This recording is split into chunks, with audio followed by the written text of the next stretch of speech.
Hello, welcome, and thank you for tuning into ACTV. I am your host, Jenny Davidson with Stand Up Placer. I'm the Chief Executive Officer and Executive Director. I have joining me today two amazing women who are working with our sex trafficking victims. I have Amy Maggard, who's our Program Director, and Christina Darte, who is our Human Trafficking Outreach Coordinator. So welcome, ladies. Thank you. Thank you so much for being here today. Good morning. Thank you for having us. So I want to start out with just making sure that we have common language and some definitions. I know a lot of people in the community, they might be confused or concerned. They hear different things. So tell me a little bit about what is human trafficking? How does that compare to prostitution? What's the difference between a trafficker or pimping and pandering, those kinds of things. So let's start with human trafficking. Sort of what is sex trafficking? Sex trafficking, when we are looking at the definition to really understand it, we have to realize that it is modern day slavery. It is not people choosing to engage in sex work, but in fact they are under control of someone else. So when we're trying to identify victims, we look at trafficking to see if they are being forced to engage in any commercial sex acts in return for money or items of value. When we're looking at what does that look like, the force, there's three elements, and that is force, fraud, or coercion. So to see the difference between a prostitute and a victim, we look to identify if there is an element of force, fraud, or coercion. And so I know one element comes into play, and that is the age of the victim. Can you tell me a little bit about how that might affect? Absolutely. There's no such thing as a child prostitute. So legally, as well, as of the January 1st of this year, the state passed some legislation that there is no such thing as a child prostitute. So children can no longer be criminalized for that act. And so that's not legalizing prostitution for children. However, they're no longer being able to be locked up or criminalized for that act, knowing that they're not responsible for it. So under the age of 18, you do not have to prove force, fraud, or coercion. You're automatically a victim. If you're over the age of 18 is where you have to prove the element of force, fraud, and coercion. However, it's really important to note that the only difference is they've had a birthday. They go from being 17 years old to 18. One day they're a victim, and the next day, somewhat by society, they're now treated as a criminal and seen as it being a consensual act. So making sure we keep that in mind, that most survivors are survivors. They are victims and not criminals, no matter their age. How many of these people do you see over the age of 18 who this is literally a decision they've made for themselves? There was no force, fraud, or coercion at an earlier age. They led a pretty healthy, happy, normal teenage life, and now they're 19 years old and they're making this decision to go out and become a prostitute. Is that something that happens frequently in our society? No, we hardly ever see it. There is a small portion of people that do choose to do this, and so that needs to be said. It does happen, but it is extremely rare. Most times survivors do come from homes where they were experiencing abuse themselves. So physical abuse, neglect, sexual trauma, or sexual trauma even outside of the home. So they're typically running to or from something, and it's typically not a choice. And so when we talk about the need to prove force, fraud, or coercion, does the element of trafficking, of having some kind of evidence or proof, does that come into play when they're accessing services from Stand Up Placer, or just as far as law enforcement is involved? So that really, kind of both ways. I would say more we look at that when law enforcement is involved and they're trying to look at the fact if they are a victim or a criminal. At Stand Up Placer, we understand, or we try to the best of our knowledge, understand the trauma that they're coming out of and the journey that they have. And so we realize how many of them are really victims, even without having to look at that force, fraud, and coercion. So it sounds like it's probably pretty hard for an investigator, for the DA's office, to prove those elements of force, fraud, or coercion because it's sort of after the fact. And so maybe sometimes they may prosecute does it really have more to do with whether they're prosecuting the criminal side of things, the trafficker as trafficking versus pimping or pandering? We do see that come into play, that they try and get the trafficker no matter what. And so if they cannot have enough the burden of evidence to be able to process them as trafficking, then it will be pled a lot of times to pimping and pandering, just to be able to hold them accountable on some level. Mm-hmm. We have a fantastic DA's office, and they actually recently selected one of our DAs to directly head up this unit. And so they're working very closely with law enforcement and our agency. We have a great collaboration. And so they are taking this very seriously here in Placer County and having a task force to combat this issue.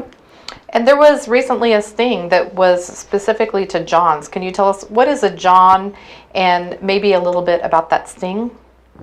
Yeah, so a John is a purchaser of sex. So we talk a lot about the demand and the supply. And so the Johns are the ones actually out purchasing these children, out purchasing these adults. And so we are really partnering with law enforcement. They're getting creative in how they tackle this issue. So not just going after the traffickers, but also going after the purchasers so that they can receive some education and also be held responsible for their actions. Christina was actually on scene for that, so I'll let her talk a little bit about that sting. Yeah, we did a sting with our local 2 task force that are working on human trafficking, and we were at a hotel and law enforcement was soliciting themselves as they were engaging in the act. And so when the Johns arrived and came into contact with law enforcement after securing and making sure everything was safe and they were safe to bring us in the room, we were able to go in the room and sit there and really talk to these purchasers and help them understand the difference between prostitution and trafficking, and make them realize that, as I sometimes put it, what they're coming for pleasure is really creating a lot of pain for somebody, just so they know, and if they choose to engage in the future, they can understand that it's not somebody, like we said, who is 18 and just choosing to be a sex worker. Right. So there's a lot of money to be made in this line of work. Yes. Tell us about sort of the progression of how much money is being made here, and also is this one of the top illicit activities, or what happens with that? Absolutely. They do say that human trafficking is the third illicit crime that is going on, but second in profitability. And the reason that it is so profitable, human trafficking, is because the traffickers do look at their victims as a commodity. And so with human trafficking, the last numbers, the data that has been collected, does say that it makes more than Apple, Microsoft, Wells Fargo, Walmart, Chevron, ExxonMobil, for a total of $150 billion a year. So yes, there is a lot of money being made off of this. Wow. As Christina said, it's second in profitability and the third illicit, following drugs and weapons. And so what we're seeing even locally is some gang affiliation. And so while they can sell a weapon or drug one time, they have to find that, they have to move it, they have to sell it, and then it's gone. They can sell a human multiple times. So they can sell one person 7 to 20 times a night, 7 days a week, 365 days a year. And that really is multiple rapes, right? Rape compounded. And so the trauma is extremely extensive, but extremely profitable. So my Facebook feed is full of people who are concerned about somebody who looks at their child sideways in the grocery store, or they see a panel van driving down the road and they wonder what's happening. Are you seeing that in Placer County? Have there been any kidnappings, or how are these traffickers finding their victims? Absolutely. You know what, when I see it on social media, I am glad that people seem to be becoming aware of this topic and starting. We need to go a little further in spreading our awareness, so some of that fear of people being swooped up off the street is kind of put at bay, because what we are seeing in Placer County is kind of a complete opposite. We have rarely come across a victim, if ever, who has been kidnapped, as they say, and someone grabbing him and throwing him in a car. Unfortunately, what we are seeing more often, and which is common, is a tactic of a pimp, is really to groom and to get their victim to know them and become comfortable with them. And once they're at a place where they look at them as a friend and not a stranger, then they kind of lure their victim to them. And so they don't have to go grab them, because now they've built a relationship where the victim unfortunately doesn't realize the danger and comes to the person. And so this concept of stranger danger, Yes. in general, is that something that we are concerned with? I know that you both also work with domestic violence victims, sexual assault victims, human trafficking. Are these crimes generally committed by somebody they've never seen? No, most times, like Christina said, through the grooming process, it's someone that's known to them. So they may not be best friends, family members, they may not have that tight of a bond at first, but they at least think they know them. So especially in regards to our youth, they're meeting these people online, they're meeting them through social media, they're meeting them out in the community. And so even that first interaction, the small interactions they may have together, they may feel like they know that person. We have youth these days that call people their friends online that they've never met in person. So it's really terrifying. We're seeing a lot of recruitment through social media. And so it's not stranger danger, as you and Christina said. People aren't being snatched off the streets. It's really a grooming process over time. So we need to be talking to our kids about people they know, right? So rethinking, what is a stranger? What is a safe person? Because a safe person may not necessarily be a stranger. It may be someone in their life. And are we doing anything to get this word out to young people in our communities? We absolutely are. We are holding a series of trainings, so a 3 series where it's combating commercially sexually exploited children. So really getting the word out there, education. The first one was actually last week for parents. The next one is on October 5th, and it's aimed at 10 and 11-year-olds. And then the last one's on October 17th for 12 to 18-year-olds. And you want to talk a little bit more about those topics? With the topics, when we're addressing the topic with our youth, we always do it age appropriately, and we make sure that our language is something that is acceptable for them to hear, but also gets the message across. So when we're looking at our youth 10 to 11, what we're really trying to teach them is healthy versus unhealthy relationships, tricky people, strangers versus safe people, kind of learning consent and boundaries, personal boundaries when it comes to their own body. And then from there, we can kind of talk to them about unsafe situations and come up with a safety plan. So really giving them tools on their tool belts. When we move on to our 12 and 18-year-olds, just knowing what they are seeing on social media and what the world is influencing them by today, we understand they do have a little bit more of an understanding of the big picture. So with them, we talk about some of the same topics, but then we do add a little bit more about the traffickers and the pimps and some of the ways that they might come across them, whether it's on social media or peer recruitment. Pimps also do use youth, unfortunately, once they've had them under their control, to go out and recruit children. So letting them know that a scary person or a tricky person isn't necessarily a grown adult who is dressed in dark coming at you. So does this happen here in Placer County? I feel like we live in this idyllic kind of a community where people look around and feel safe, and they feel like, nobody's purchasing sex here. It's not happening in our community. It's not happening with our young people, our young adults. Tell me about the problem locally, and why are we hearing so much about it over the last couple of years compared to what we ever heard before? So we are seeing it right here in Placer County. I think a lot of times it's the places you feel the safest where things are actually occurring. There's just not as much attention or awareness surrounding it. So this all started for us back in 2015 when Jenny and I started to see a common thread really arising, that survivors were coming forward and telling us their stories about sexual assault and domestic violence. And through those stories, it became clear they were really trafficking situations.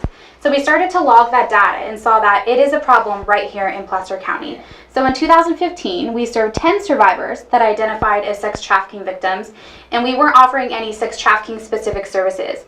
So we ended up working towards that, and in 2016, Cal OES, the California Office of Emergency Services, designated 10 agencies in the state to be human trafficking specific service providers. And so we are now one of those 10. And this year already, we have served over 110 survivors, provided over 5,500 services. So it's astounding. Since starting the grant in April of 2016, we've served about 160 survivors and provided over 10,500 services. So yes, it is happening right here in Placer County, and those are only the survivors that are coming forward. And so what kinds of services? We talk about providing them with services. How might... what might be the first interaction you have, or long term, what kinds of things can we do to help these survivors? Absolutely. So usually how we come into contact is through the great collaboration that we have built with our community. So that would be law enforcement, children's system of care, the school systems, social workers, really anyone who they are brought to the child or to the victim. And then through that, they call us and we're able to go out, most times directly on scene, to start engagement with the client. I think the best thing that we can do is really in the beginning going out there and kind of being somebody who can support them, somebody who is letting them know what the situation is, helping them understand that they are not a criminal, and then letting them know what services or what options might be out there for our victims. So I think that short term, we really do, like I mentioned, the on scene. We have a crisis line. We do have a safe house, and that kind of starts the engagement. And then from there, whatever their plan is or what they hope to accomplish, then we can support them. So whether that's job training or long-time assistant with housing or some of the life skills that they may not have had an opportunity to build throughout their situation, we can really help them there. We also have legal services, so we can assist them with a restraining order. We can assist them throughout the entire court process, so actually accompany them to court and assist them with custody, divorce, a multitude of things. We also offer therapy and other services like your basic needs, right? So in order for a survivor to leave the life, they're going to need to know that their basic needs are going to be met. Because a lot of times the trafficker, as a part of that trauma bond, is meeting those basic needs. So food, clothing, transportation, those kind of aspects as well. We love our collaborations. They are fantastic. Another one is with Juvenile Hall. So we have a class that we're teaching or facilitating in Juvenile Hall every week with our at-risk youth and also those who have already been identified. So these are youth as young as 12 all the way up to 17, 18 years old. So we're in there meeting with them on a weekly basis, building relationships, building rapport, and really educating them around these issues. Awesome. And so if a survivor were to come to you, say a 20-year-old, and say, I'm ready, I need to leave, I need safety, would you report them to law enforcement? Is there any fear that they should be holding that that they could be arrested for coming to us for help? Absolutely not. So we take confidentiality. That's like the number one thing we keep in mind when first working with survivors throughout the entire process. So we have privileged communication with all of our survivors. We are mandated reporters, so under the age of 18. But in this situation for a 20-year-old, we would not report anything to anybody without their consent. So what that looks like is, say law enforcement for some reason knew they came to us and called us, we wouldn't even confirm or deny that they were a client or that we even knew them. And even with minors, we only have to report mandated reporting issues, so those guidelines. So outside of that, everything remains confidential. Okay. And a couple times I heard you say the life. Can you guys tell me a little bit, what is the life, and what might that entail? Why is that difficult to leave? So we use a lot of acronyms, so CSEC and the life and whatnot. So the life is a subculture, and it's really the life of trafficking. So I'll let Christina talk a little bit more about that. She does an amazing job, but the life is basically considered the life of trafficking, the life of even sometimes prostitution, although we know that is most times trafficking.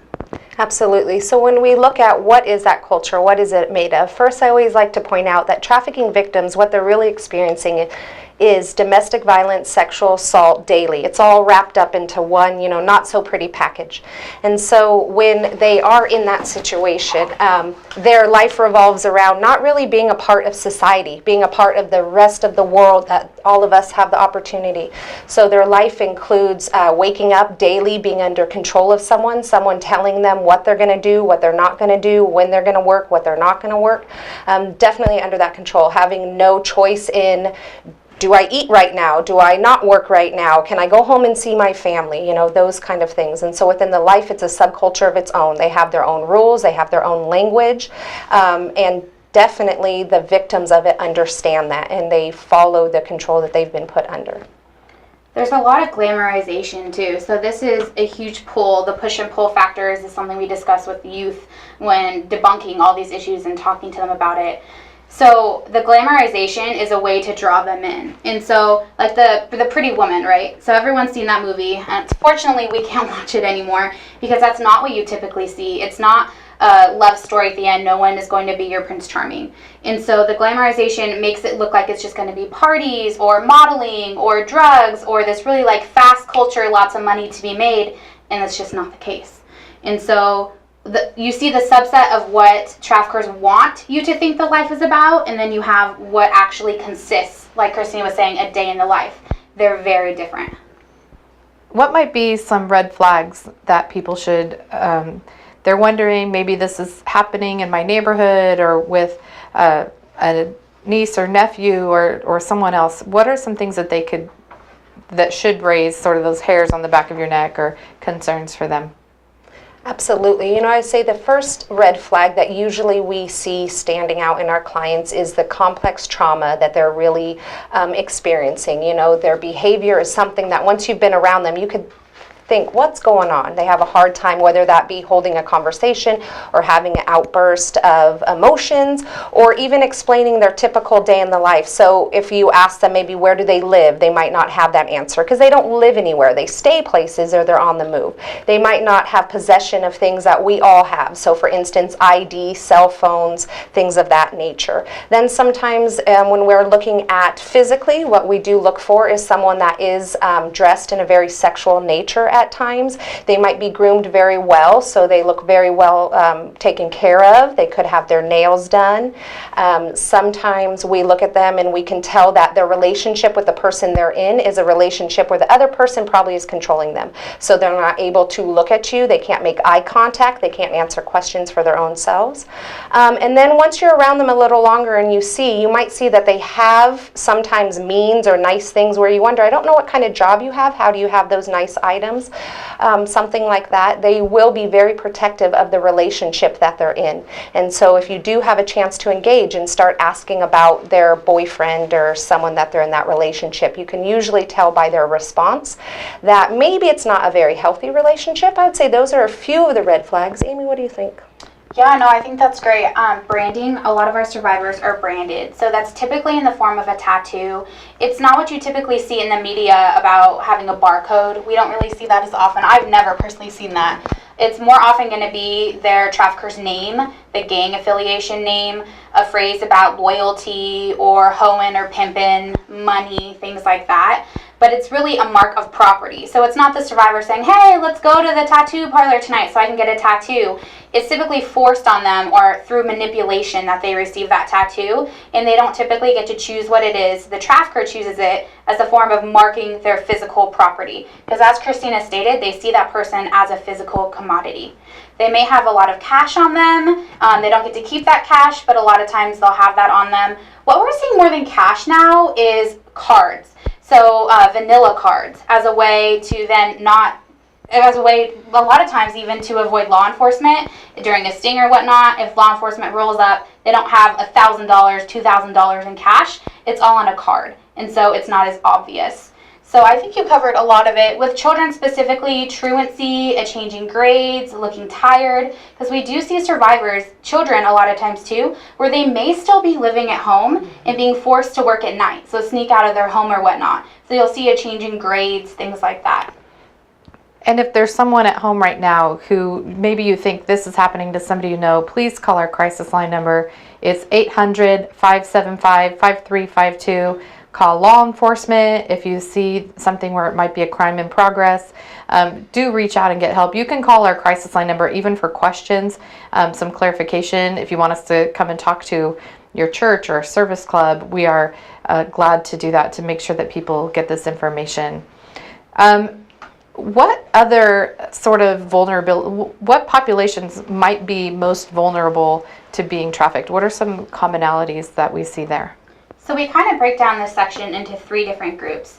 So housing instability, internal and external factors. So with housing instability, we do see a lot of runaway youth, and then also those in the foster care system. So while we want to make it clear that this is not all the youth we see being trafficked, you do see it quite often. Some other factors include external factors. So we do see poverty or abuse, again, occurring in the home. So neglect, physical abuse, sexual abuse, trauma. You'll see trauma as a really common theme. It's about 90% of sex trafficking victims were prior sexual assault victims.